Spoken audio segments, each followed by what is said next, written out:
Hello and welcome to the Good Boys Gone Bland Haunted Holiday Hotel. We hope you enjoy the show.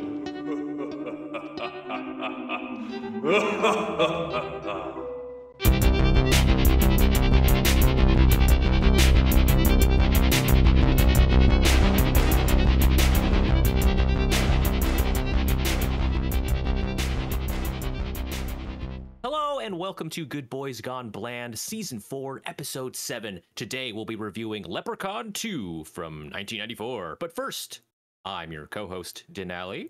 I'm your co-host, Ryan. I'm your co-host, Jace, and I think it's pronounced Leprechaun. What the great part about today's episode is that I learned how to spell Leprechaun. It's a surprisingly hard... Does anyone know how to spell it just off the top of their head? Yeah. Yeah. I don't think I've ever been in a situation where I needed to write it down. I don't think I've ever seen one. But today is our St. Patrick's Day special, I suppose, with our holiday horror season. This surely isn't coming out during St. Patrick's Day if all goes according to plan. Barring a catastrophe. I figured we could, maybe repost this episode around St. Patrick's Day, or people can come back. But I figured, we can get in the St. Patrick's Day spirit. I noticed you two aren't wearing green, so a couple pinches to you. Oh no. Do you guys have come over any, here and pinch me, daddy. That could be okay, guys. Yeah. That could be an easy lobster cane tie-in. Oh, so probably a third movie, you think? Yeah, Lobster Cane is our superhero movie that we've come up with. Where lobsters invade the United States. We've mentioned it 8 times, but if this is their first episode, I guess, yeah. Fissile material enters the ocean, giant lobsters, and hurricane. So these guys hang out in the Northeast, in probably near Boston. I think it's not a big stretch to have it happen during mid-March. Hurricane season, mid-March in Boston? No, absolutely not. No, okay. Even better. This is a sequel, right?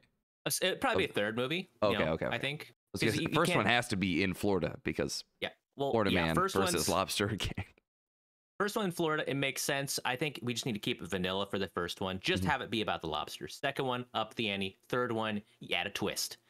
This third movie maybe takes place during St. Patrick's Day. Maybe the lobsters, I don't know, got fused with leprechaun DNA. Maybe they're even more immortal now, and they want. Or maybe these are their Irish lobster cousins, and they've crossed the Atlantic. Oh, that's interesting. Or, guys, this is St. Patrick's origin story. Remember when he drives the snakes out of Ireland? That's the whole idea. They were actually lobsters. He drove or he drove the snakes into the ocean, and that's the lobsters' territory, and the lobsters get angry. So this one will be a snake war with lobsters. They go in the wrong place.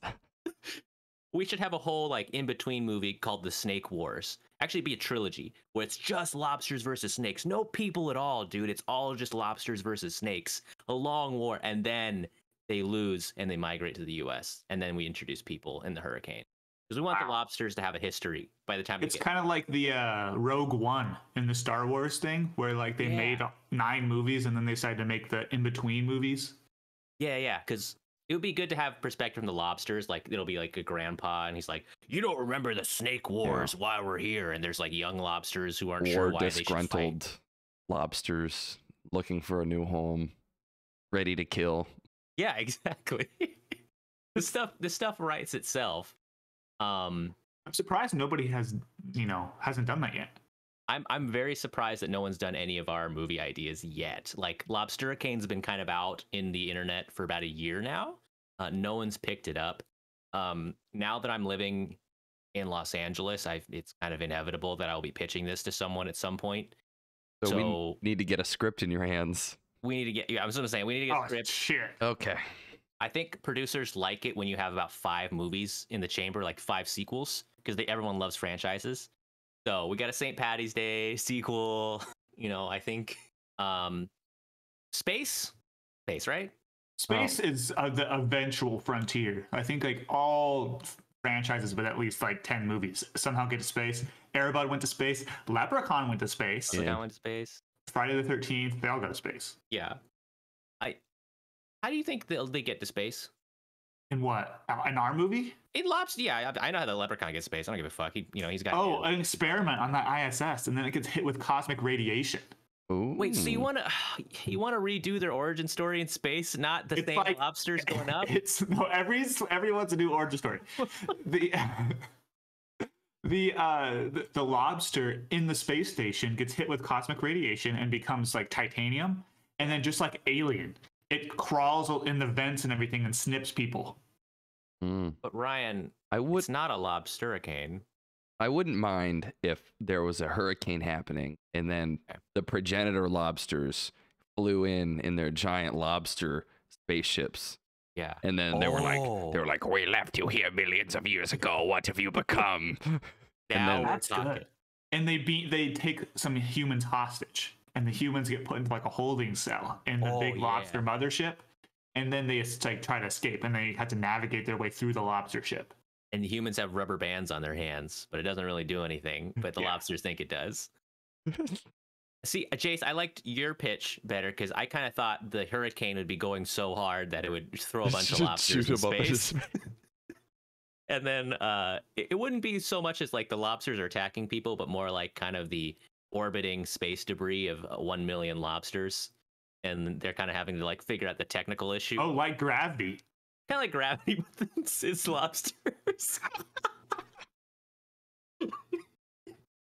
Okay.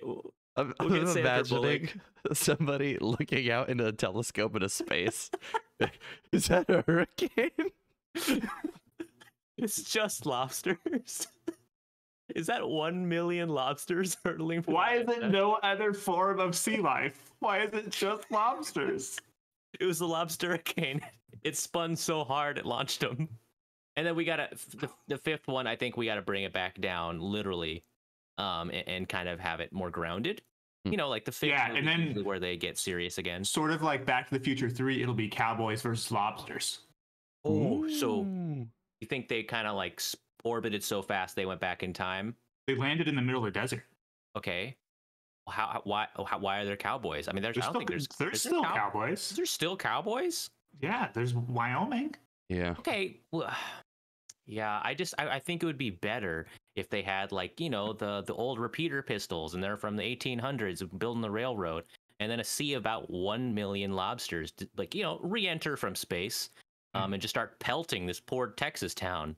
Yeah, and they look out the window and they're like, man, it's raining cats and dogs out there. And someone's like, no, it's lobsters.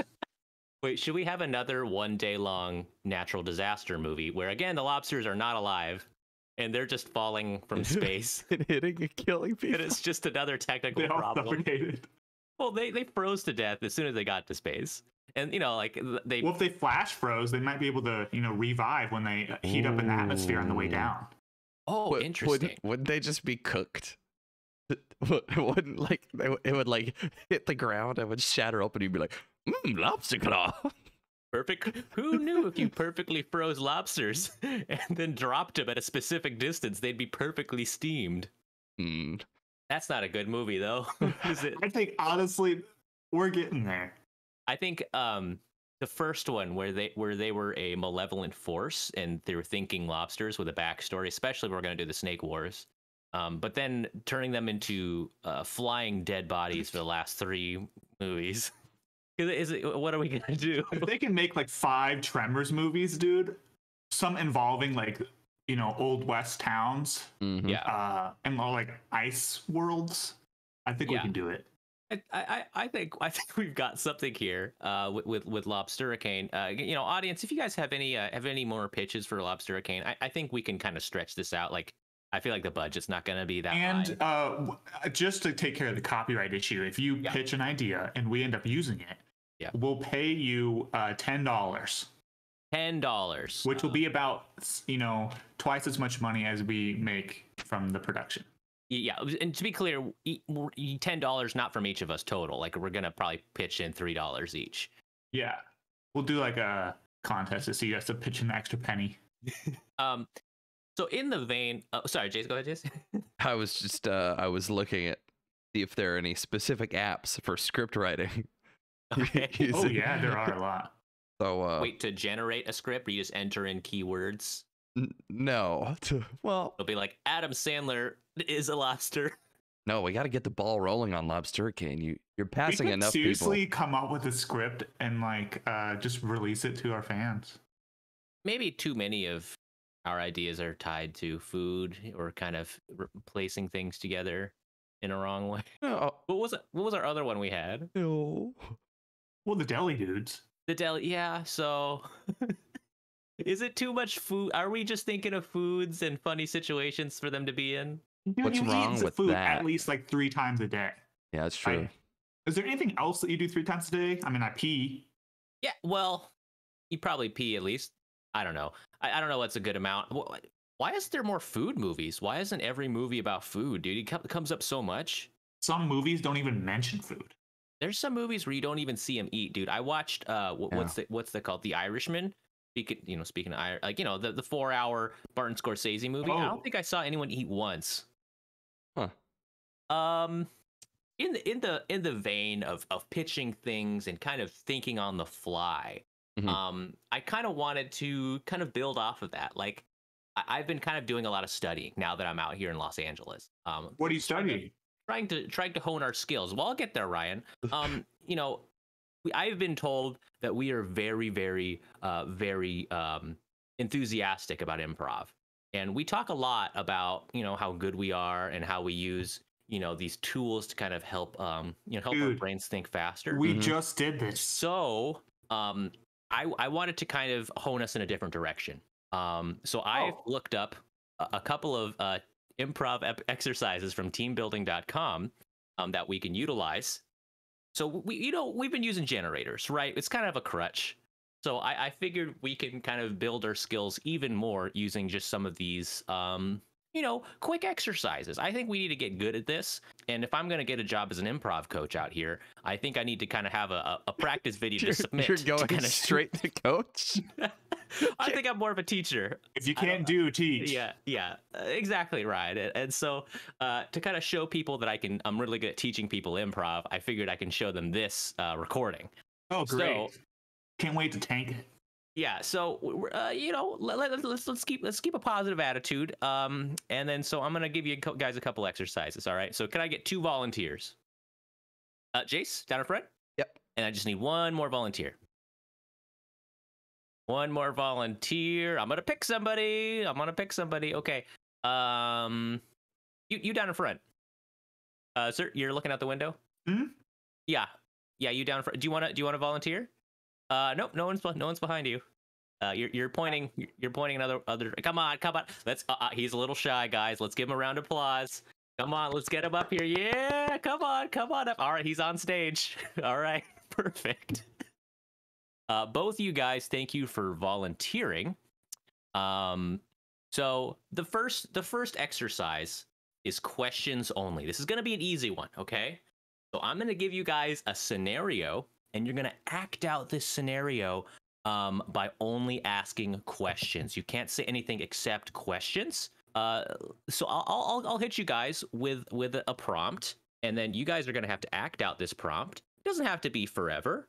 But until it gets to a natural stopping point, All right, so I'm gonna need a scenario here. So I'm gonna You're the coach. Just make Yeah, one up. dude. I'm thinking. All right. We paid for this guy to teach Yeah, us turn the improv. fuck on. Okay. God. Okay. So let me just get a relationship. Okay. Did you just go What are back you to the doing generator? this? You said you didn't need it. Okay. So here's what's going on. All right. Here's what's going on. You guys are in an operating room. And this is gonna take place between a lost sea captain and a kraken. You guys can only ask questions. All right. Where is this? And in an operating room, a surgical theater. You got a sea captain and a kraken. And the patient's just gone under an anesthesia, so you're about to start the surgery. You guys can only ask questions, all right? And scene. Who's the patient? Good, Ryan. Oh man, this guy's drunk as fuck.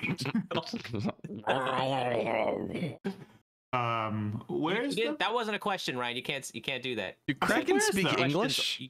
You can't. Questions only. Why? Do you need me to hold any tools with Where'd my you 8 go limbs? to medical school? Have you heard of Kraken University? Does it fucking look like I've heard of Kraken University, you drunk ass? Wow. Who is in charge here? You've never heard of what me, the premise is. Chief Medical Officer Kraken B DDS? I don't know. I thought I was the Kraken. You're the. I thought I was the Kraken because I made the you were just gurgling really noises. drunk. Oh, okay. I'm the drunk sea ship cap. Okay. Wait. This is the problem Ryan and I have in our first skit. Is we never know. We never establish who's who. Working out the rest. Okay, Yeah. You know what? Let's scrap the scene. I think that was good. I think we got some good moments there. So now let's take a deep breath, shake it off, and we're gonna shake off the barnacles, and we're gonna do another scene. I think you guys are getting into the flavor. We're gonna use an old scenario we've done before to kind of help us out. So we're gonna do spaceship AI and captain, and the location is a wine cellar. Remember, guys, only questions for this one. So just build off each other, ask each other questions, and remember, have fun. So here we go. Scene. Would you like the Malbec 1842? Who said that? What do you mean? Who said that? Where am I? Please look around you. Have you never been in a wine cellar before? Where are my glasses? I did not know that you wore glasses, Captain. Do you? You keep riding me up the line, Jace. I keep and you save it right at the end. You're like a Red Bull freestyle acrobat in the air. The question thing is so hard, Denali. Like, I have nothing to ask. I don't want to know any more things about this ship AI. Are you 8 bottles deep into the wine cellar? That's not important. How are you? How's the wife? Kids? Okay. Did you not program me with it? I can't do them. It's fucking hard. Okay, all right. That's okay. Let's do a different exercise. Okay, let's do a different exercise. Why would there be a ship's AI in a wine cellar? That's for you to color, Ryan. All right, it's called a theater of the mind. Ever heard of it? Fuck you. So this next one's called Party Quirks. Okay. So this is a fun improv game. What website did you get this off audiences? Okay, this is from teambuilding.com, Ryan. So, any more questions? Yeah, that's right. So this one is a very fun improv game.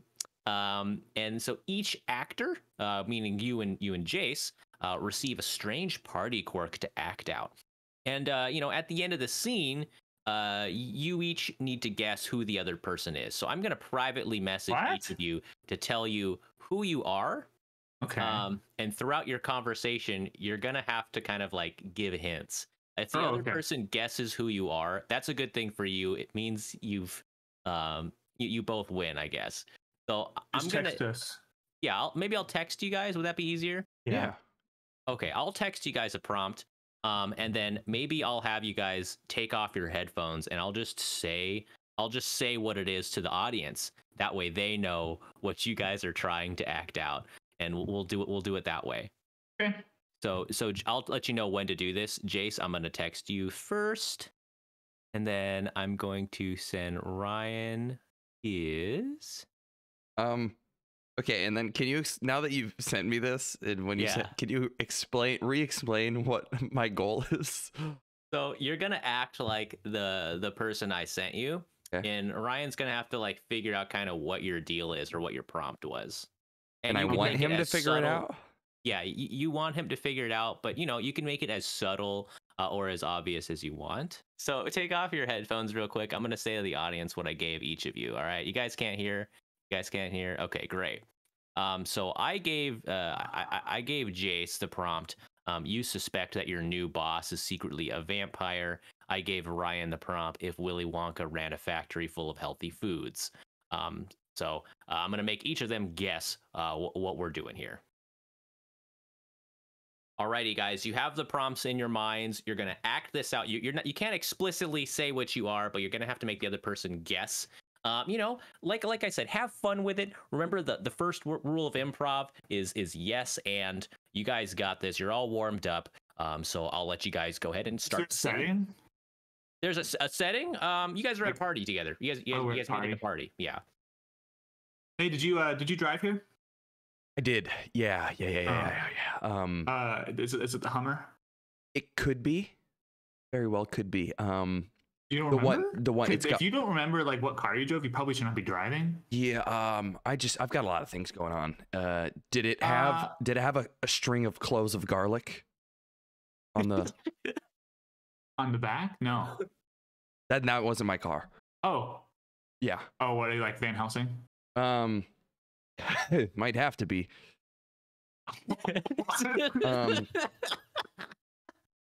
So what? Okay. What my car? No, I was just wondering because that guy was a fucking prick, right? Still driving a Hummer in this economy. Oh, terrible, terrible. Waste. You know what else is bad for the economy?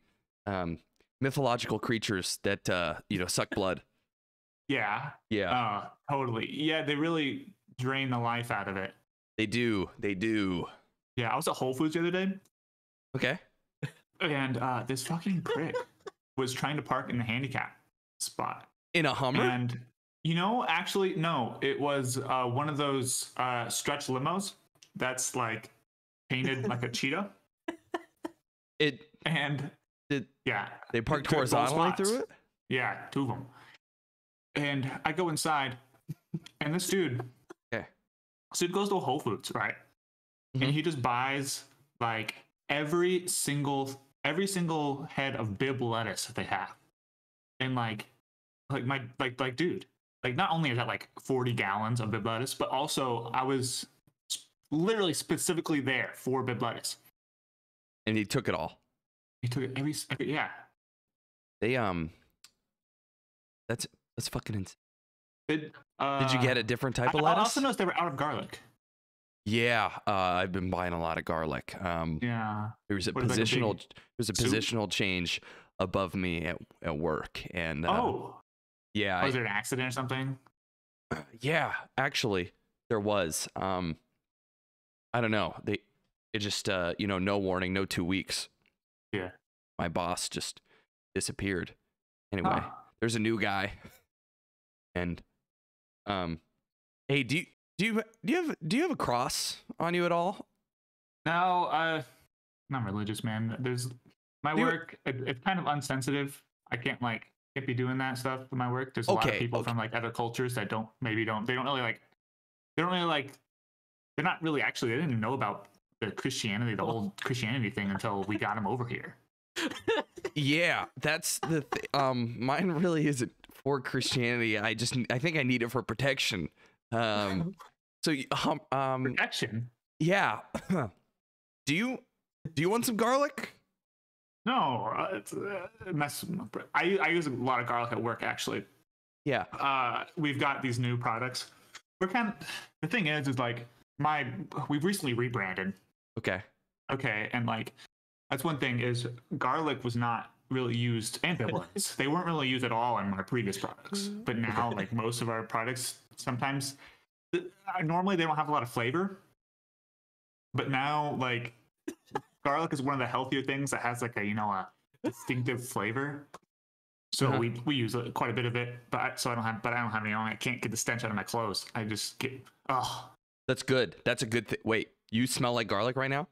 No, I have a completely different wardrobe that I wear to work. Okay. You would be surprised how expensive purple robes are too. Purple. Yeah. Hear me out. I need you to help me. Yeah. Okay. My coworker Jessica over there, Yeah. She invited a guy. Can you go see if his teeth are pointy? His teeth are pointy. Yeah. And here, take this garlic. Okay. I mean, that's one of the I don't know. Not a lot of people have in this county even have a lot of teeth, right? There's a huge candy epidemic, and like the lawsuits. Like I mentioned, like we had to like switch you kind of rebranded. It's the lawsuits, man. Oh, rebranded. Yeah, they were directed at us. You know, we had to bear most of the financial burden. But you know, at least our workforce is like literally. I mean, you probably know this. Like, we literally do not have a single penny that we spend on workforce. Since I'm like the CEO, you know, like the name of it and everything. Like, I'm the only one who gets paid in the whole factory. Huh? Do we work at the same factory? I don't think so. Okay. I just wanted to make. I remember you, and probably I'd have to pay you. Were you newly hired? You know, you're a bit taller than my other employees. You stick out. Oh, okay. Yeah. Just to be clear. Yeah. None of are any of your employees, your sea levels, are they vampires? No. I think they're from somewhere, maybe somewhere in Europe, but they don't have weird Transylvanian accents. No, I don't think. I think it's Southern Europe or something. I don't know. Yeah. There's this new guy, Yugoslavich, you know, at my work, and that's that guy over there. And I need you to find out if he has pointy teeth. Oh, okay. And I need you to take this garlic with you. Oh, he works with you. It did the same job. So there's more than one that does your job. You're like replaceable. Did you go to school? Yeah, I did. But you know, like I'm a level 2 employee. He's you know like a level 4. What? Yeah. And they didn't promote you? No. They hired a lateral or something? Well, you know, my boss, my old one, disappeared. Right. This guy shows up. Oh, this guy is the one who replaced your boss. Yeah. Oh. Yeah. Okay. I think I'm gonna stop the scene. It was a very good, hyper realistic. Right, Jason. You got pretty into it, actually. Like Jace is starving over here for clues. Jace is handing you full loaves of bread, and Ryan's playing. I love the dichotomy of Jace kind of came out in front with this concept, and then Ryan is being very subtle. And I'm like, being subtle? I thought I literally described limousine, lettuce. He's looking for lettuce at the grocery store. You really assumed the character, right? Which I'm not jumping out and saying who I am. Yeah, like a real. These are things my character might talk about at a party. That's why it was so much funnier to be like, it was like the dude on. Well, first of all, let's have you before I even do that. I'll have you guys guess what the other person's prompt was. All of them were kind of vague.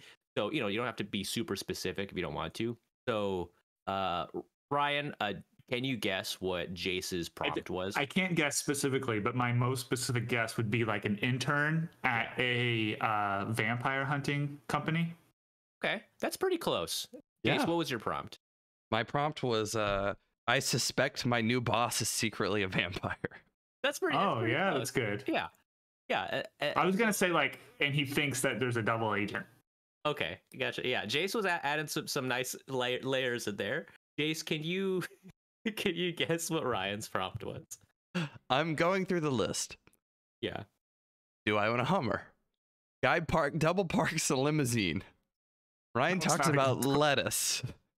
Then he talks about having a workforce, being the CEO of a workforce with a bunch of small people, with a bunch of short people. I'm guessing he's Santa Claus. Oh, that's a good one. Maybe I was guessing Jeff Bezos. Like it just sounded like more and more. He's talking about Whole Foods. No, I was Willy Wonka, but I had to switch to a health food company. Oh. Yeah, you were leading them along like you were just started talking about assholes with double parking their limousines. It's like, what the fuck is Ryan doing right now? I don't know what. I was like, well, I can't say Hummer again. So, Ryan, you're a bit of a method actor in that you assumed this guy's role because he probably doesn't want to talk about work too much. Yeah, I didn't wants to vent about, but maybe from an improv standpoint. Jace over here is like an emaciated skeleton and needs some juice. I talked about the purple robe. You're, I talked about you're the CEO. feeding a breadcrumbs through a Capri Sun straw over here. I had a workforce that wasn't paid. Who was Yeah. probably from a different country and who didn't know about Christianity. I guess Oompa Loompas are probably not Christian. Yeah, definitely I didn't see not. like a crucifix on any of their necks. From in movie fiction, definitely. I think he says it too. I think Willy Wonka says it. He's like, these guys aren't baptized, so like. Well, it's okay in the Johnny Depp one, there's a scene where he goes and finds him. Yeah. Oh, that's right. Okay? I don't want to turn this into the Willy Wonka podcast, but wasn't the concept was that he was looking for new flavors, and then he slaps like a giant bug, and then he just like and he like licks it, and he's like no. And then he finds like an enslavable workforce in the jungle, and it's really racist. I think they tried to spin it because he was paying them well in this one. He was paying them. They were like, in the first, they were like, okay, guys, we have to address the Oompa Loompas. He's got to pay them. They're not slaves. Yeah.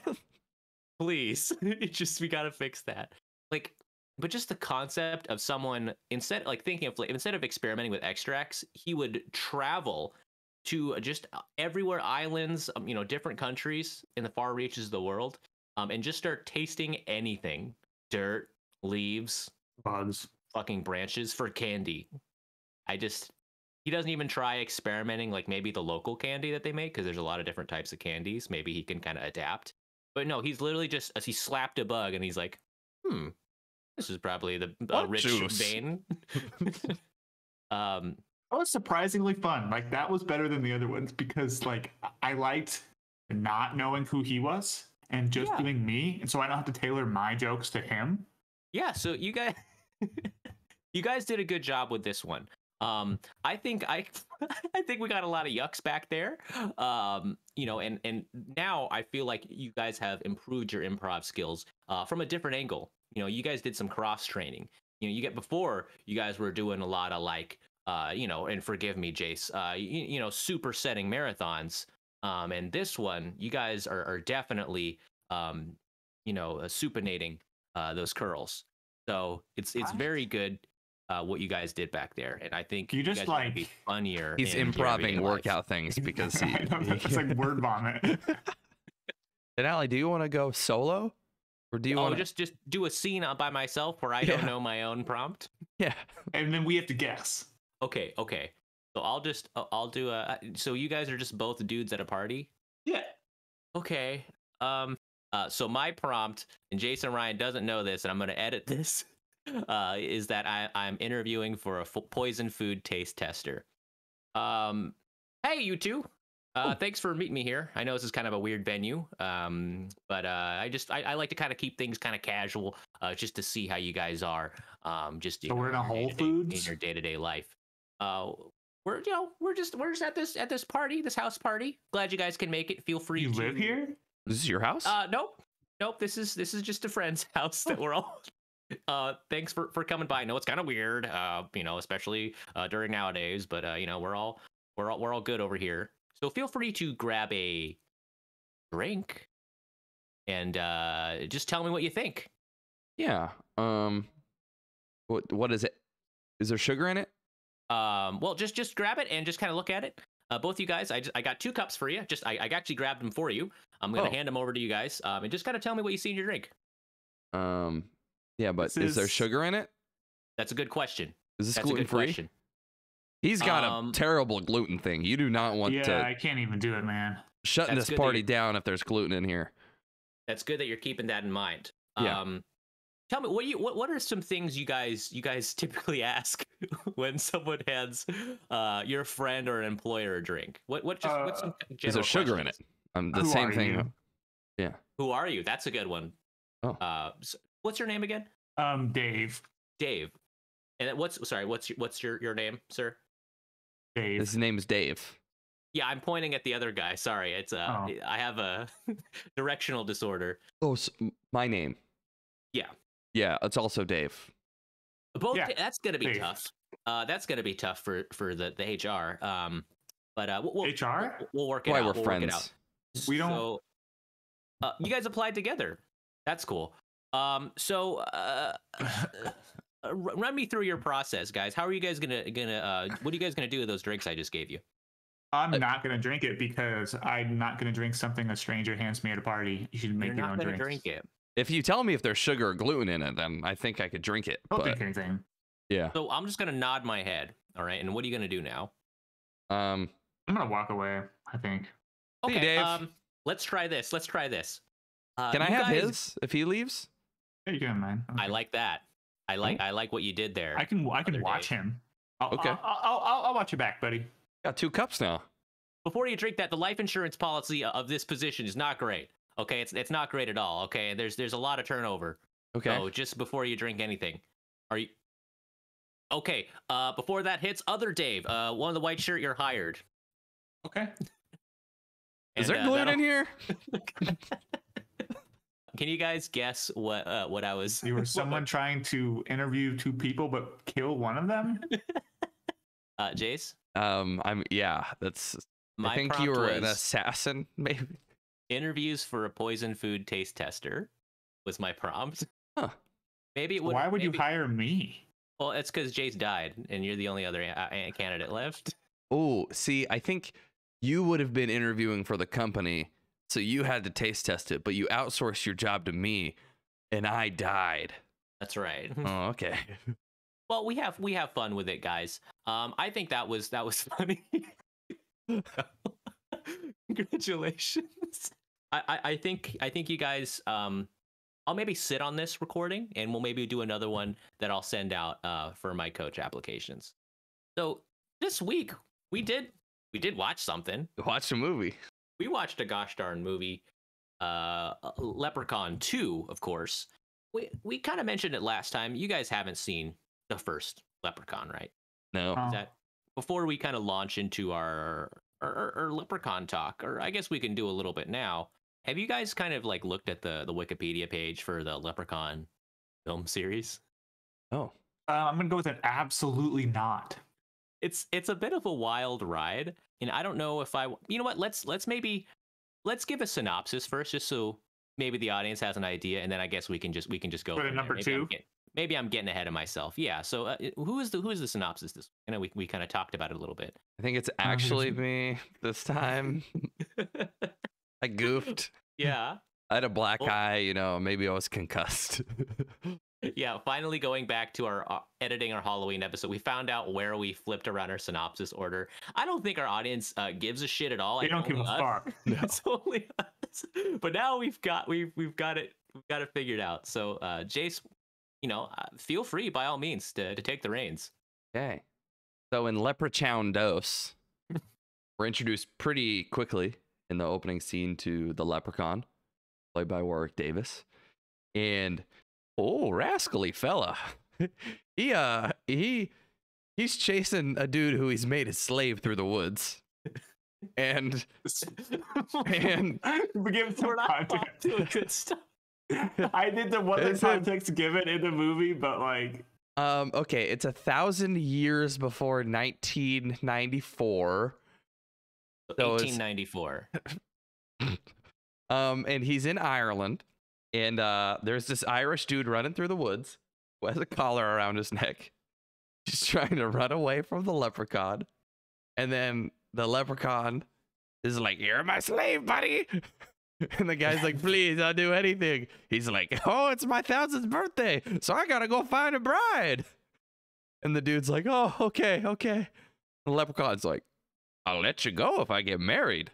The guy's like, "Okay, please, God, I'll help you find any bride that you want."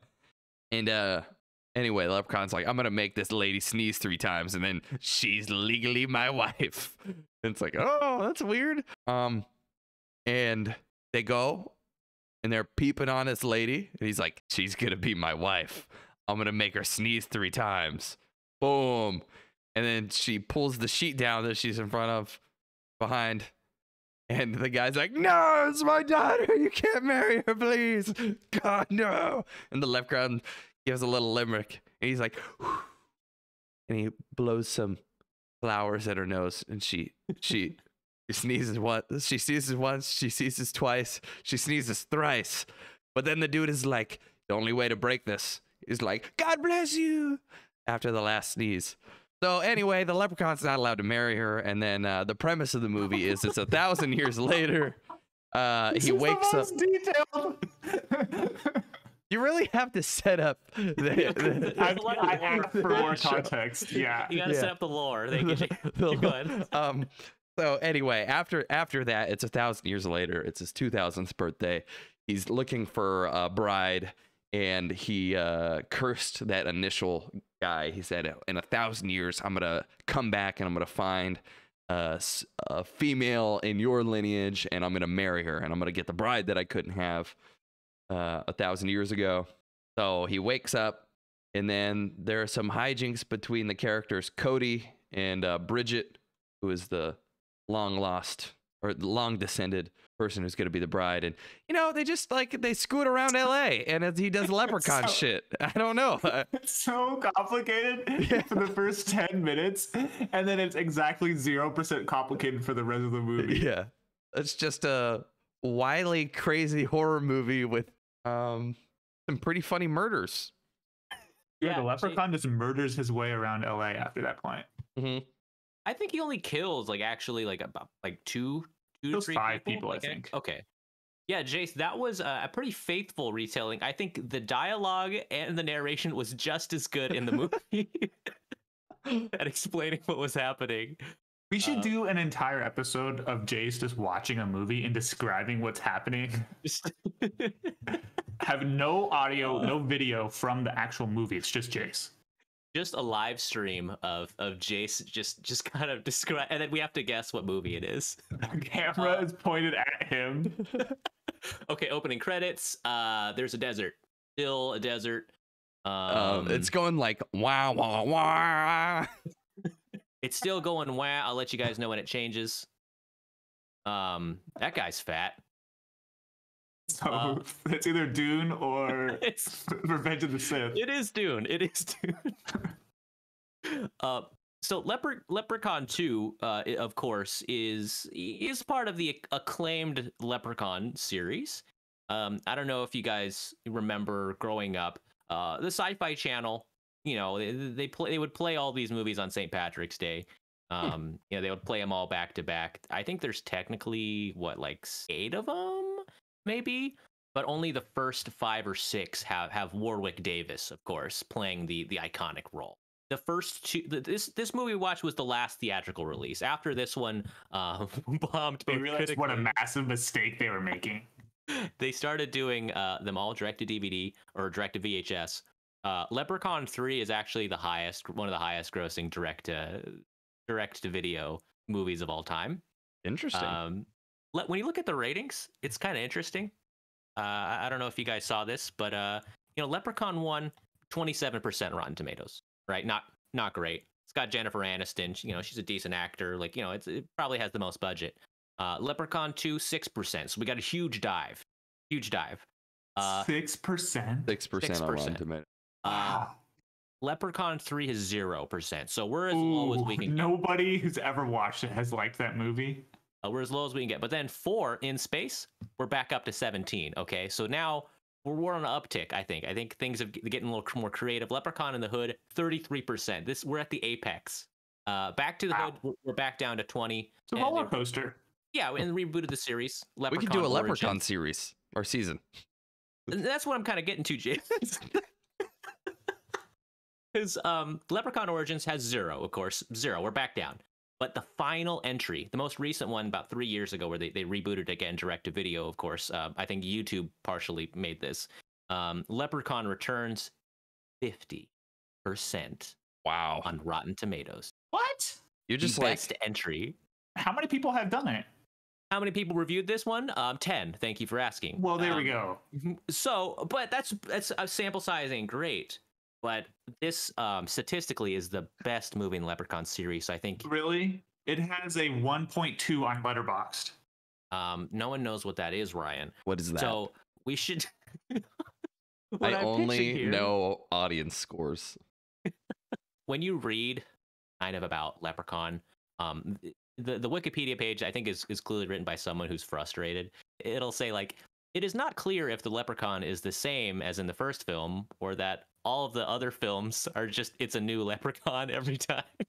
Because it just seems to kind of show up and die over and over again with no continuity at all. It's just like, yeah, right? He just fucking explodes. He gets obliterated in this movie. It's like the end of Terminator 2. It's like, it's gonna blow, run. Like, why do you know that it's gonna blow? Like, yeah. How do you have any sort of data set to tell you that this thing is gonna explode? Kevin Thomas, a famed reviewer for the Los Angeles Times, wrote Leprechaun 2 has better writing, production values, acting, and humor than the original. That has me shook. Okay, that's not a that's not a praise of Leprechaun 2. It's an indictment of Leprechaun 1. And then someone from Fangoria magazine asked Warwick Davis why he chose this role to reprise it. He's like, hey, why'd you do this role? And then his only answer was, money's definitely the answer. Warwick Davis, I fucking respect you, dog. That is so tight. Favorite review of this movie on Letterboxd? Yeah. Is a guy who said, I will not be watching Leprechaun 3. That's exactly how I feel. We're not doing this for a season, you guys. Okay, Warwick Davis said Leprechaun 3 is his favorite entry in the series. Ooh. Really? Yeah. Get it from the source, I guess. That's what I always say. He said it has the best humor. I imagine this movie was fun to partake in filming, honestly. Oh, honestly, yeah, it was fun to. I think it was fun to film, but it was also fun to watch. Yeah. Just... This movie came down off the top rope and had me laughing. Okay, I like this movie. We should get into this, you guys. I like this movie way more than I thought I was going to. I know, Dude, holy fuck. know. We're shitting on this movie just from like the critical reception, but yeah, like I might watch this movie again at some point. Dude, same. I won't recommend this movie, honestly. Coming off of Thanksgiving, I was expecting that. I was like, okay, here we go. It's gonna be a shitter. They're trying to make it bad. But they actually put some effort into this movie. It's like the writing is good. And it was regular funny. It wasn't funny and ironic. Yeah, like Morty is fucking hilarious. The drunk uncle character, man, he had some zingers. Forgive me real quick. If I may, just briefly, just insert one more piece of Leprechaun trivia for you guys. I think this will be interesting. Because after Freddy vs. Jason came out, the movie studios, their next thing was Leprechaun versus Candyman. That was going to be an actual thing they're going to put out in like 2005. Candyman is like a serious movie. Candyman, like the thing they rebooted recently, where you look in a mirror and you say Candyman. I understand. Yeah. So they were going to have Leprechaun versus Candyman like fight each other. I just want you. Do not say it again, bro. You're at 4, and I think a TV screen counts as a mirror. Okay.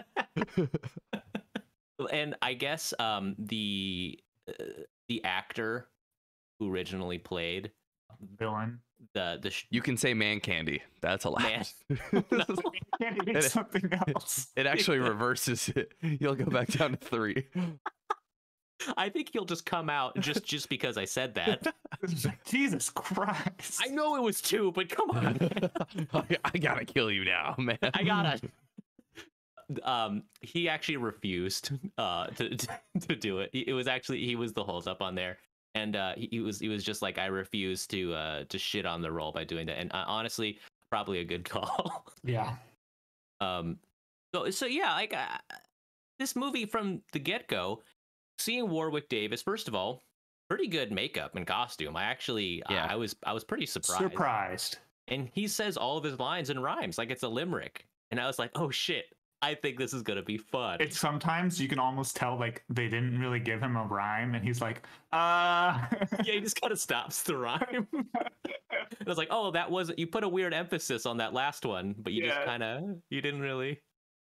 As far as like, I mean, the acting obviously wasn't great, but like you guys said, the Cody and Morty's character, the main character and his like uncle or grandpa, whatever, it gave off kind of like Doc and Marty vibes or Rick and Morty vibes.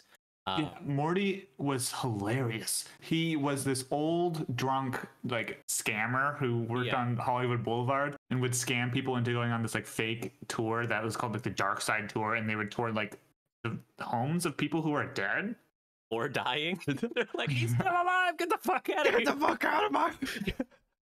It was so good. That guy was so funny. There's a scene where Morty shows up to the jail because Cody, his nephew, has been arrested, and he is like being angry with the cops, saying, I'm gonna hit him when we get home. I'm gonna teach him a lesson. He'll never do this again. Yada yada yada. And as soon as the cops aren't looking, him and Cody like, oh, it worked again. Like, go back to the apartment and get pizza and beer. He's the grifter, the greedy grifter mentality, I think, is a great foil to the Leprechaun, because seeing them kind of face off later in the movie, grifter versus grifter, I think was probably one of my favorite parts.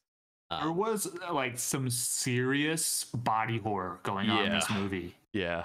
Oh, we want to talk about, we're already jumping to started with a tooth being ripped. Like, that was crazy gruesome. I thought it would kind of be like a rip, not like a 20 seconds of watching a leprechaun rip a gold tooth out of a guy. It was really long. It was like, he was like, I forgot my Novocaine.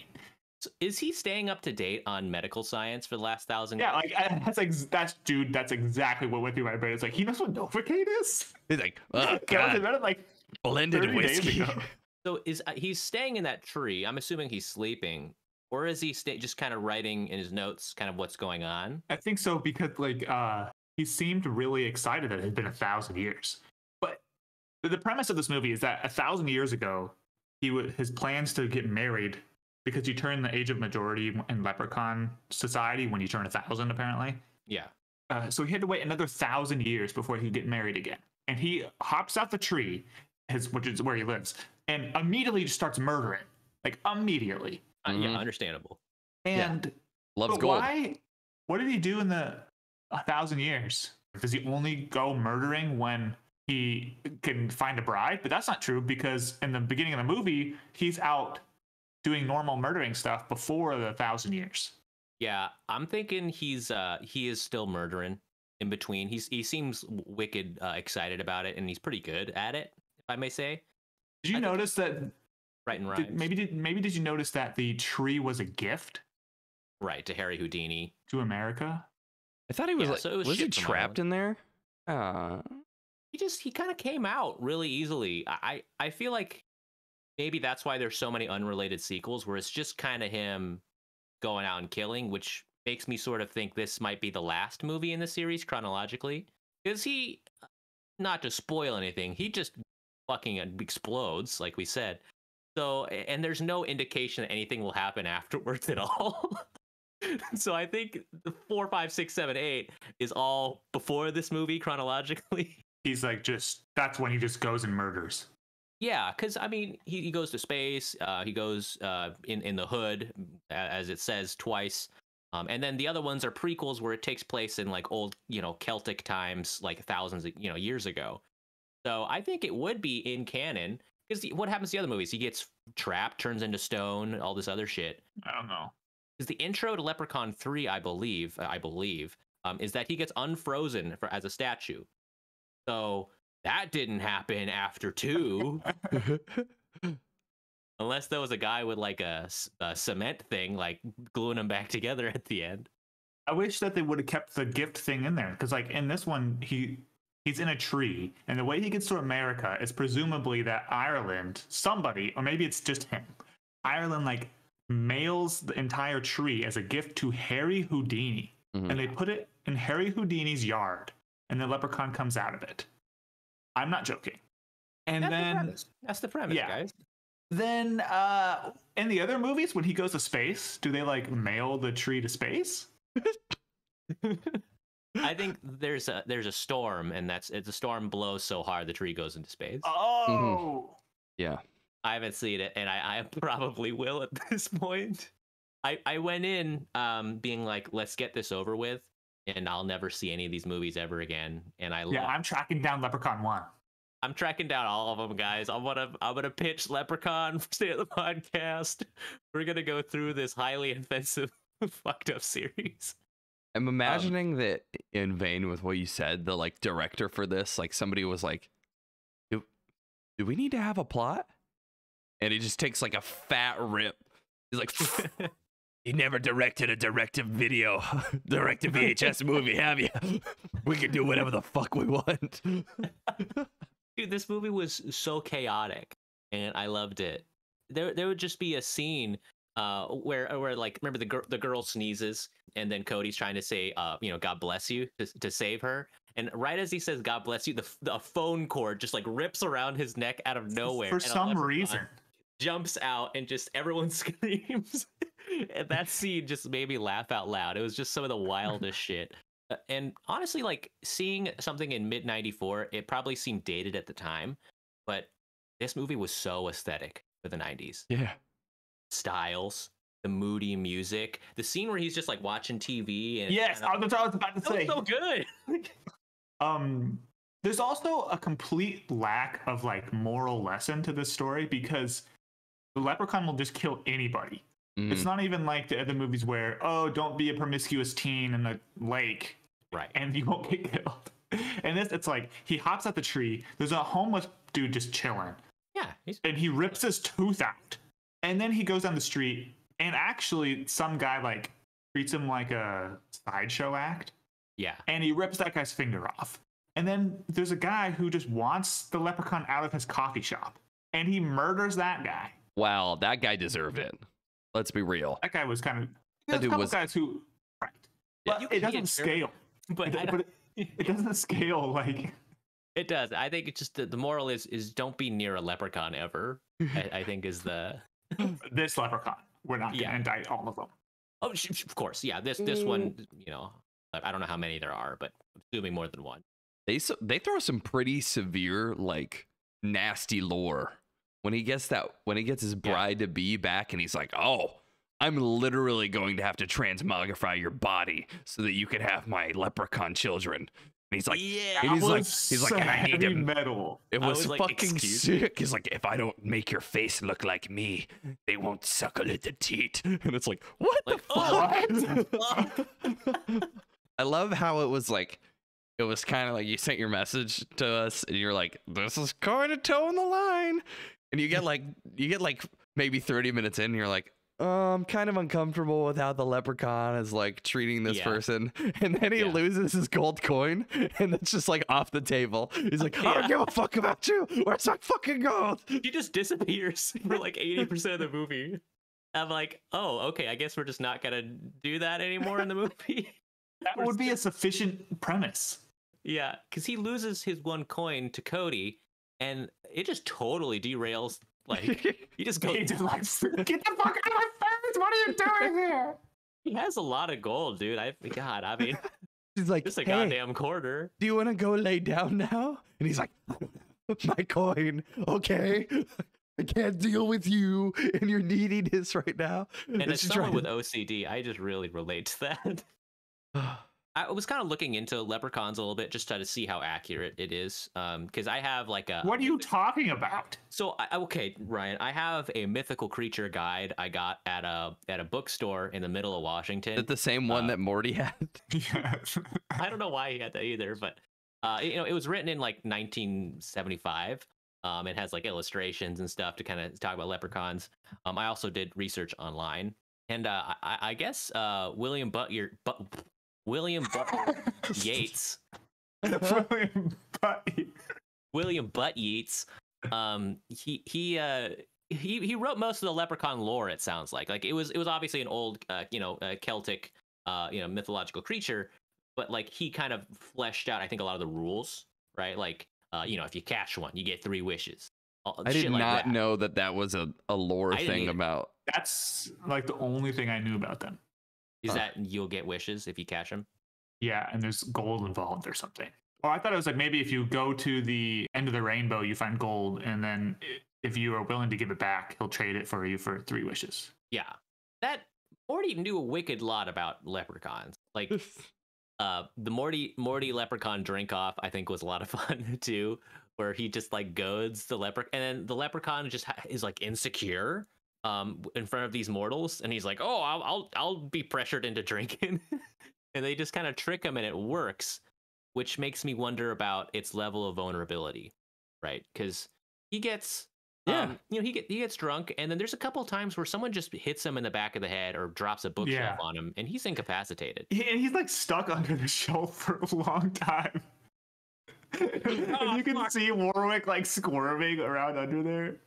But then there's a scene where Bridget stabs him with like a thing, and the thing bends, like it doesn't hurt him at all. So I'm like, what is the rules? So this begs the question that we try to ask: could Jace beat him up? Did he fuck him up? Oh, so this is you guys both know I had the Envoy in high school, right? My car, my GMC Envoy, and then it was shipped down to Washington, and I had it in college. Well, where is this gonna go? For whatever reason, there was a crowbar in the car like the entire time that I had it. And it didn't get much use until Kaimi and I started spearfishing. And then we would go use it to bash Carp's head in. Oh Jesus. My God. But I gifted it to him, and he still has the crowbar, and it's such a pinnacle between him and his relationship with Emily that it made it into their wedding vows. Oh my God. But I think if I got that fucking crowbar back made out of wrought iron, I could beat the shit out of this little guy. Yeah, one of the rules, and we should explain, is that wrought iron is like what they're weak to. It's kind of like silver in a werewolf. If he touches it, he burns. You know, a wrought iron pole, a 9-iron, anything like that. I think if you whack him, and I think he's good. Jace, I think you can fuck him up. Maybe even iron. He's pretty wily though. I think without the iron, I'm screwed. Yeah, because that's the only thing that like hurts him, right? He'll get trapped. You can trap him. Like he can't like teleport through substances. Yeah. Yeah, the trapping scene I think was hilarious, where they just kind of make him really mad, and he runs through a dog door, and they just trap him in a safe. That was clever. Like, let's be real. I did not see that coming. They tricked me. The payoffs in this movie, like specifically that one, they're great. Multiple times, like the setup for some of these payoffs is like, it is like, oh, the safe that I saw when I went to the go-kart track earlier with my girlfriend. Kind of bullshit that he can use magic through it though. Oh yeah, where he's like granting the wishes and shit.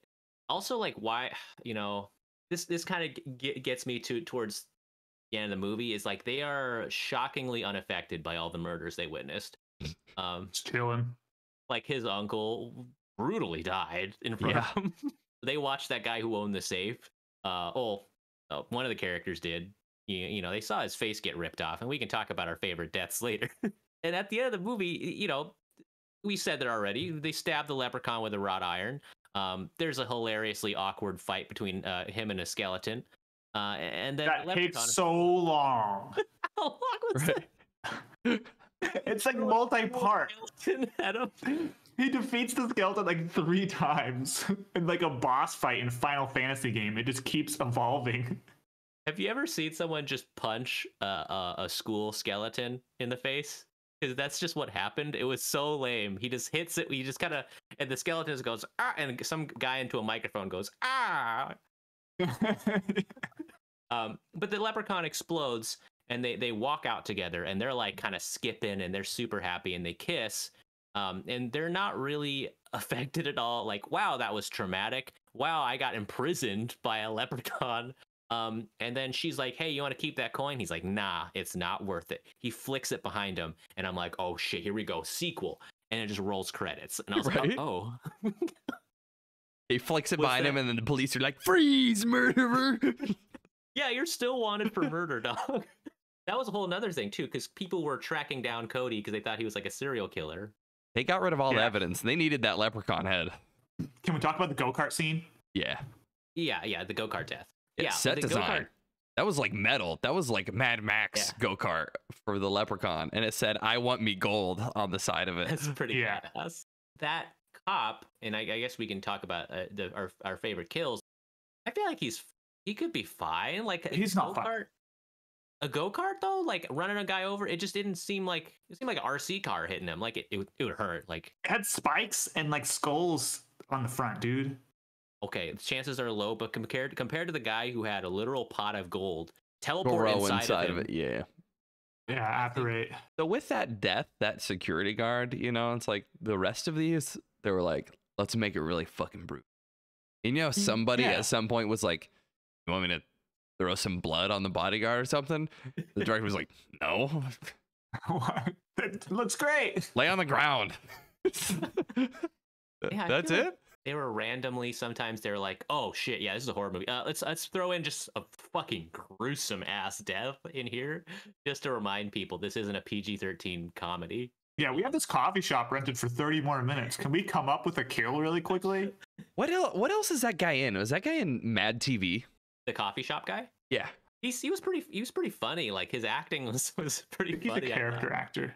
I think he might have been one of the people who was on Mad TV. Like the guy who plays the little Michael McDonald. He's in Austin Powers. No kidding. All of them. He's in Halloween Kills 2021. I thought he looked familiar. I think my favorite kill, and it might be same with you guys, is probably the lawnmower, where the leprechaun. The setup for that, yeah.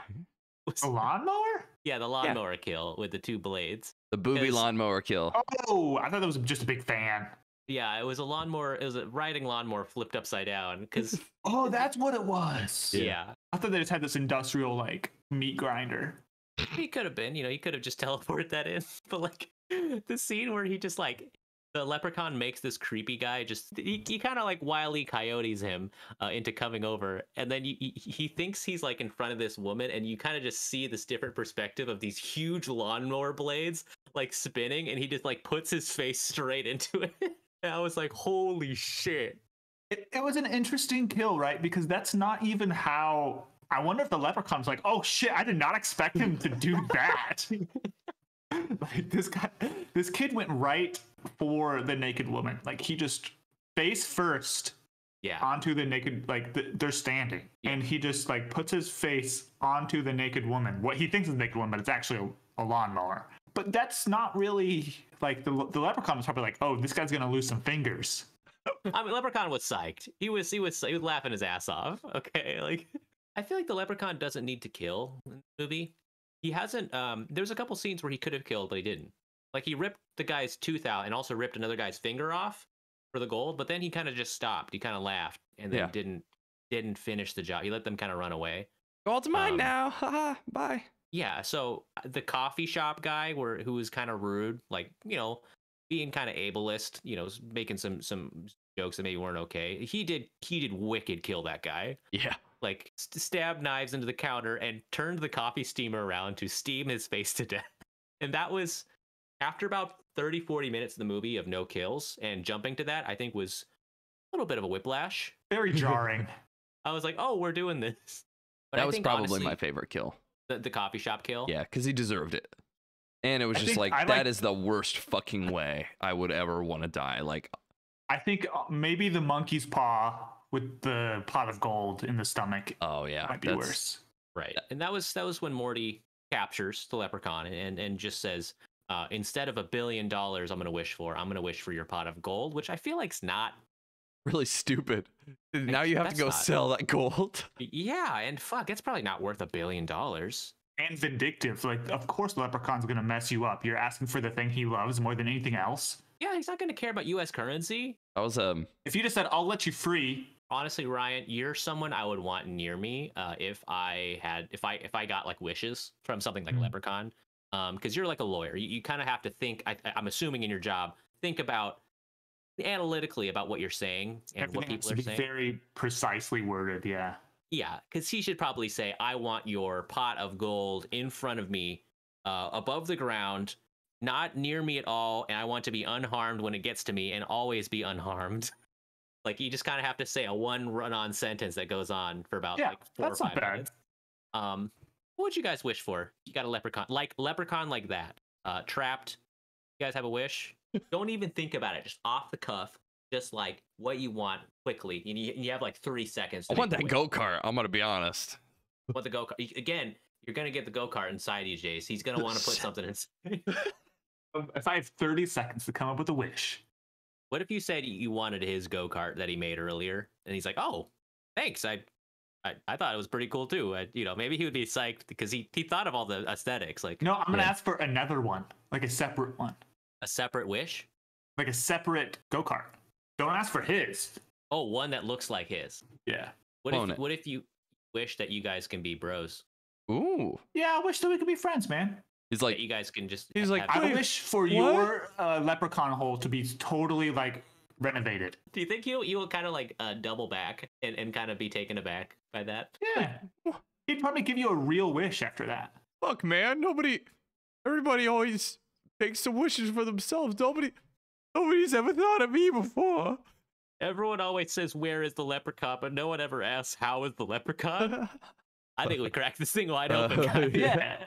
I think the most and to get back to some of the gruesome parts, I think the most disturbing part was when Cody is urinating into the bar bathroom and then doesn't wash his hands and then dips his hands into like a pot of chocolate gold coins that was like for the public in the bar and then just eats one.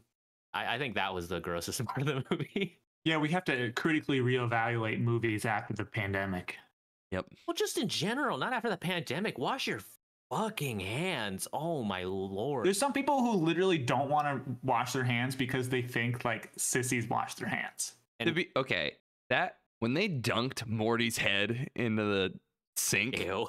disgusting. They dunked his head. He does that regularly to wake himself up, sober up. He's I've got done some pretty gross things in bar bathroom sinks on St. Patty's Day. You guys do the sink chug? I unscrew the pipe Yeah, it's through the bottom pipe. and I get Just I get in the cabinet there. so they can't see me. my stomach is uneasy. Don't please don't keep going.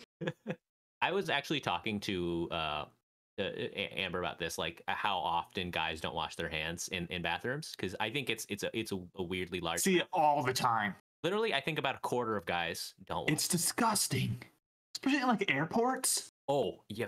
Sometimes I'm like, wow, that guy washed his hands. That's how often it doesn't happen. I saw a guy, and this was in like a executive like company office. I was in. I won't say whose office, but I was in their bathroom like a couple years ago. And this guy who's like corporate, like he has like a suit and everything. He comes out of the. He has a suit and everything. I wear a suit every day. Well, we're not on the East Coast, so wearing a suit in West Coast, it's like you're wicked rich. And so this guy took a big old dumper. I heard the whole thing, and he gets out and he's like, looks himself in the mirror and just walks out the door. And then I'm following him. I'm like behind him because I washed my hands, and I'm like following him out, and I see him shake hands with a guy like 5 seconds later. That's a power move. He's That like, was here's my shit. The guy took a dookie, guys. And even if if you're doing this like hands straight in the air, your hand's not involved at all, and you just kind of stand back up and you go hands free. It's still fucking gross. Just also utilize the opportunity to wash your hands. You should wash your hands several times a day, anyways, even if you're not going to the bathroom. Before you eat, just wash your fucking hands. Use a door. Yeah. I in that moment though, I wanted to say like that guy didn't wash his hands.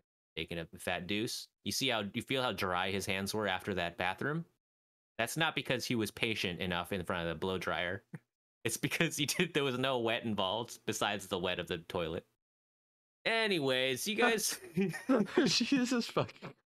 Okay. This you guys personal ready statement. This PSA was brought to you by Denali. Wash your fucking hands. Wash your fucking hands. You guys want to get into the ratings of this movie? Yes, please. Are we approaching that phase? Yeah. For the Spiritometer to tee us off again, I've been thinking about this movie, where I sit with the Spiritometer, because it does take place during St. Patrick's Day. The only Leprechaun entry where St. Patrick's Day is kind of where it happens. It's called Leprechaun. Okay, there's literally a guy dressed as a leprechaun doing stuff like worrying about his gold and things like that. But there's not a lot of St. Patrick's Day cheer going along.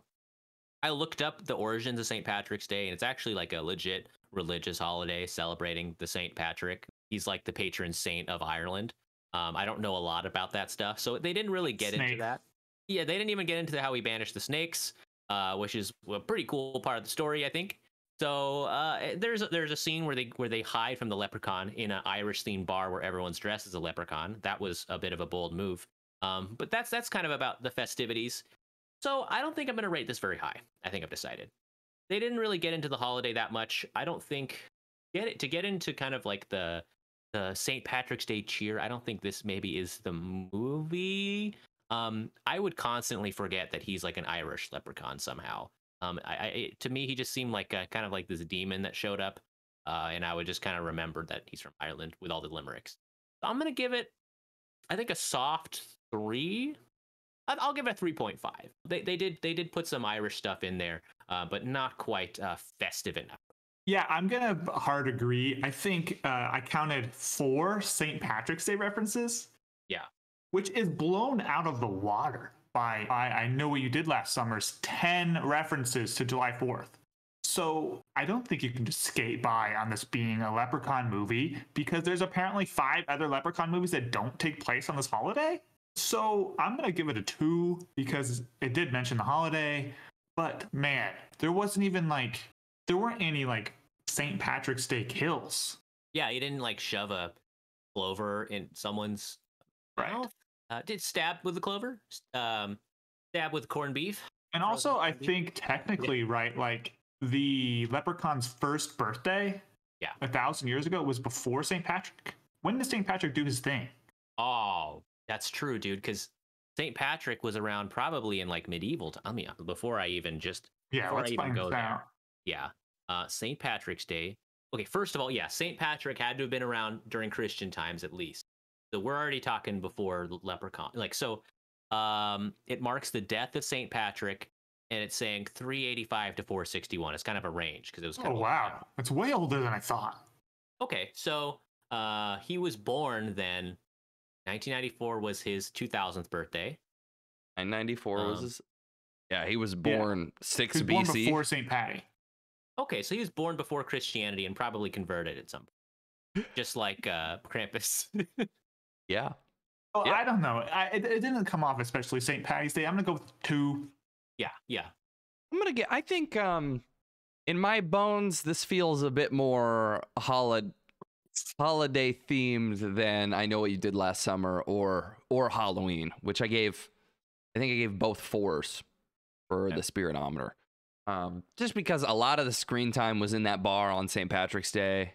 But yeah, I don't know if the main antagonist being a leprechaun really makes it. I'm gonna give it a 4.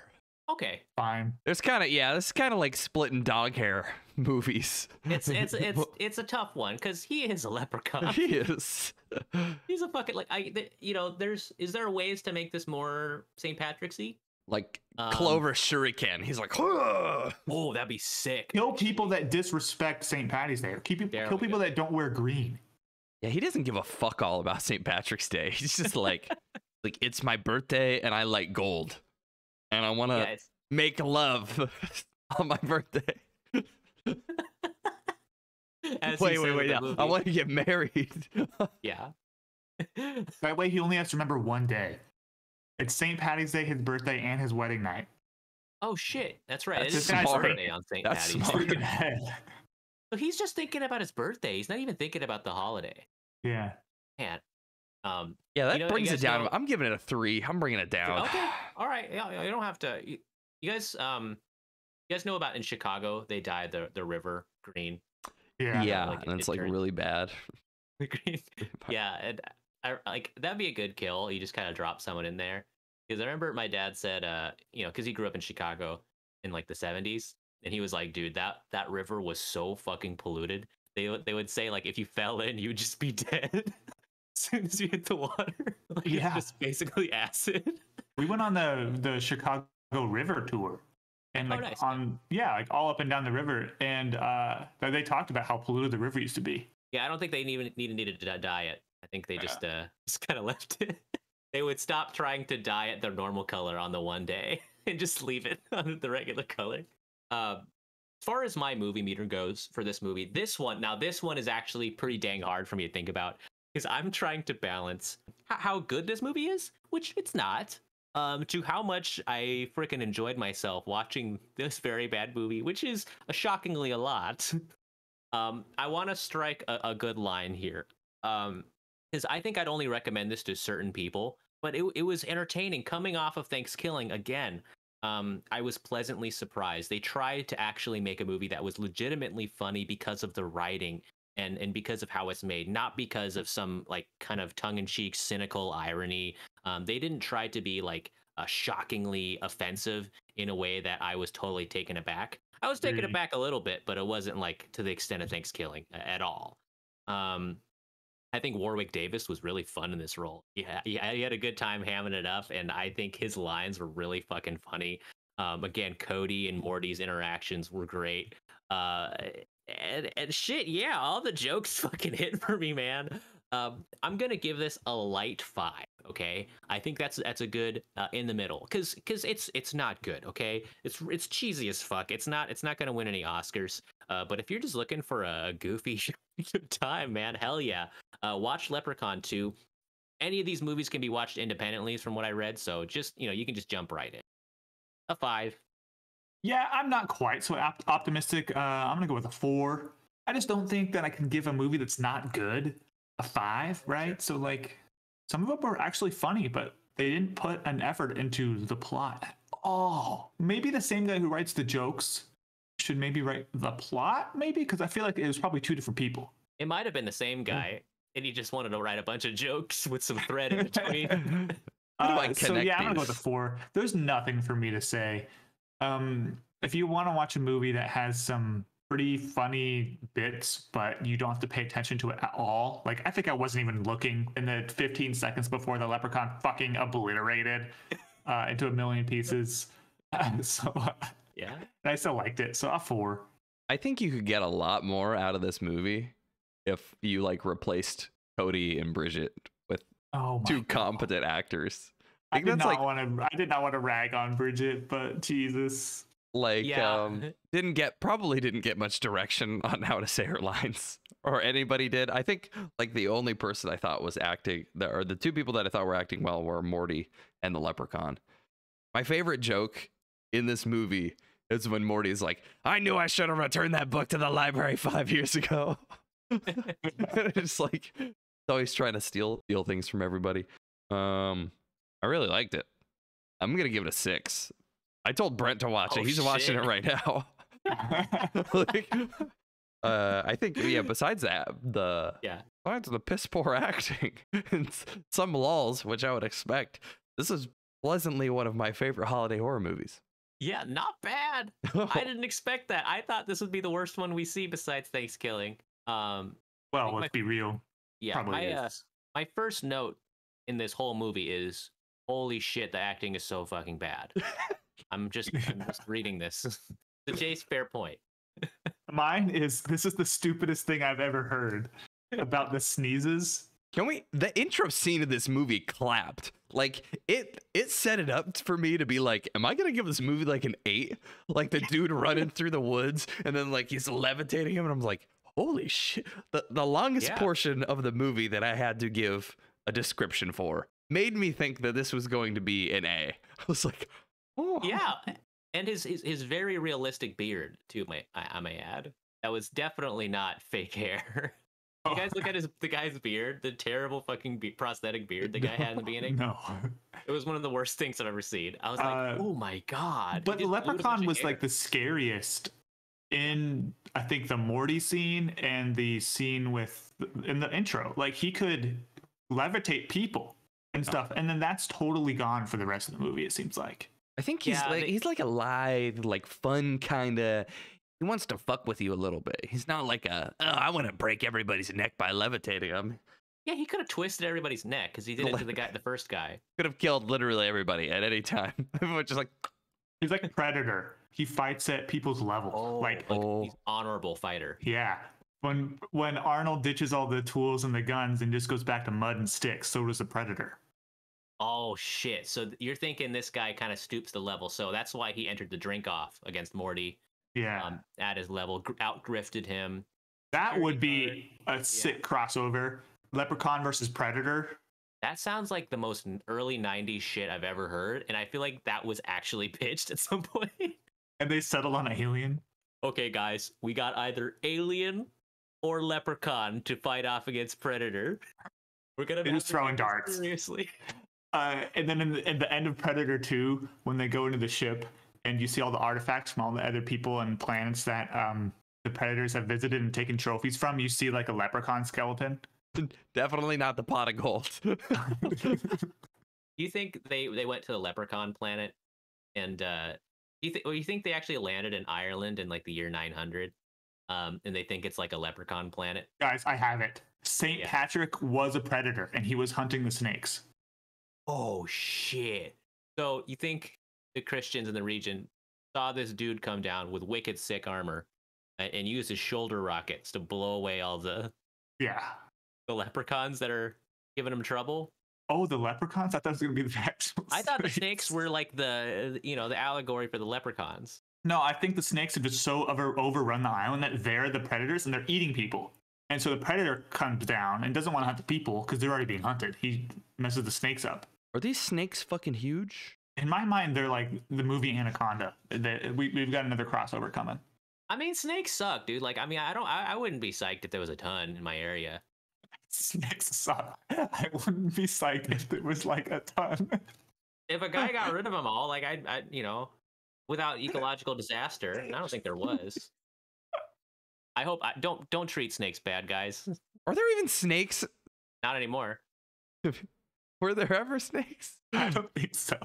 Are there even snakes in Europe? I mean, can they cross the Alps? There's got to be snakes in Europe because some guy wrote down he got rid of the snakes. Well, but yeah, I mean, that's something I would be like, I'd tell my kids and be like, you know why there aren't any snakes in our backyard? I mean, why? St. Peter. That actually does sound like some medieval shit where they're like, how do we know you're telling the truth? He's like, you see any fucking snakes? And they're like, oh shit. Oh shit. No. Any fucking snakes What's a around snake? Here? Exactly. This is my vampire repellent garlic. Yeah, you see any vampires? Yeah.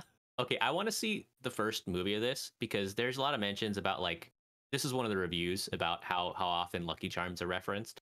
They said like this movie is so bereft of inventive ideas that he refers to Lucky Charms cereal not once but 3 different times throughout the movie. And there's a lot of complaints about how many Lucky Charms one-liners there is in the first movie. I think I'm probably gonna watch it on my free time, you guys. Yeah, I think I'm gonna just do some some unpaid labor here and just watch this movie. But with the fair warning that we could end up pitching this for another season in the future. Veto. Who knows what'll happen? And speaking of vetoes, you guys want to talk about our next movie? What are we gonna do? I think it probably needs to be Christmas, right? Did we decide that? Black Christmas? Are we already? Black Christmas or Gremlins? Gremlins is way more rippable, by the way. Black Christmas is a home invasion, almost quasi torture porn movie. Gremlins sounds tight. Gremlins was fun. Gremlins scared the shit out of me when I was a kid. I'm gonna be honest. Gremlins is one of my favorite movies ever. It's in my top 20 favorite movies. What if we just watched Surviving Christmas? I might, anyways. I'm watching it this year. You guys did say you would rewatch Surviving Christmas come next Christmas time. So time to put your money where your mouth is. I will never rewatch that movie. I miss Ben. God. You guys remember Ben? You guys remember how long it's been since we've seen a Ben movie? A year. He put out a new movie that he co-wrote with Matt Damon and co-starred in. Yeah, I'm not really into it. Like the whole premise. It is a historical drama. I mean, I don't, Not for me. Not your wheel. Probably not going to be better than Green Knight anyways. Same universe, I heard. Okay. It's in the neighboring town. It's in like, do you guys know all the medieval movies are in the same universe? Yeah, ours. Anyways, what are we we're thinking, are we kind of thinking between Black Christmas and Gremlins? It sounds like we might have been leaning towards Gremlins for a Christmas episode. Don't expose it to light, water, or feed it after midnight. Well, I think Gremlins. I think Gremlins sounds good. Black Christmas sounds more of like a horrific movie that's very scary. Yeah, very much more like into the horror. If we were doing a serious horror season, but we're not. We're not. And and you guys know me. I'll always take a chance to grab the wheel and turn it away from a scary ass horror movie. I think Gremlins is going to be a fun episode. I fucking wicked love those movies, and maybe it'll give us the opportunity to watch Gremlins 2 sometime. Who knows? which is one of my favorite of all time. Oh yes. Sweet. Well, I think we've got our Christmas episode planned out. We hope you guys will join us. You know, I feel like I talk too much during these outros. Jace, do you want to plug our socials? Yeah, I don't remember any of them. Okay, Yeah. guys Just and Google gals it. and anybody, please take a minute. One, Yeah. first of all, thank you for coming to the show and listening to this portion. If you're somebody who skips the very end, this is your cue. Well, hang on, Jace. What's We at the time of recording this, we had a Reddit ad, so you're not gonna see that, but you can go to our Instagram Yeah. at GBGB's podcast. Well, I think it's at Good Boys Gone Bland. At Good Boys Gone for Bland. Instagram. That's okay. It's your first For time Twitter, doing it, so, we've got at GBGB's one. No, it's not at GBGB's one anymore. that was our old one. It was what you said earlier. It's at Good Boys Gone Bland podcast. At GBGB podcast. At GBGB podcast.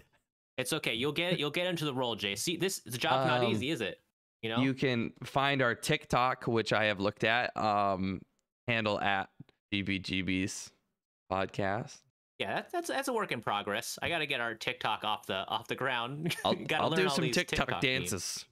Yeah, Jason's gonna do some sick dances, so check it out. For the love of God, give us a 5-star review. Please give us a review. No, don't ask it like that. Give us a review. Give us Give a it review, to us. or else. We need to be nice. Can I It say or hasn't else worked for- till now. We've been being nice for 36 episodes, okay? I think that's not our problem, though. Give us a review. Thank you guys for continuing to write reviews for us on Apple Podcasts or wherever. Your word of mouth and support has been a huge part of why we're continuing to weirdly grow. It's kind of weird and scary. So Unexpected. Go to a movie theater and watch a movie and just whisper to the person in front of you to watch our podcast like every 2 minutes. yeah. Good Boys Gone Bland. You know, in the parts in the Dune, if you're seeing it in theaters where it kind of gets silent for a sec for like an intense scene, just give us a shout out whenever that happens. When they're kind of like whispering and it's really quiet and the whole theater can hear. Do that in Dune. And then Well, we're about to get some negative reviews. thank you guys for joining us. We'll hope you guys will join us next week for Gremlins.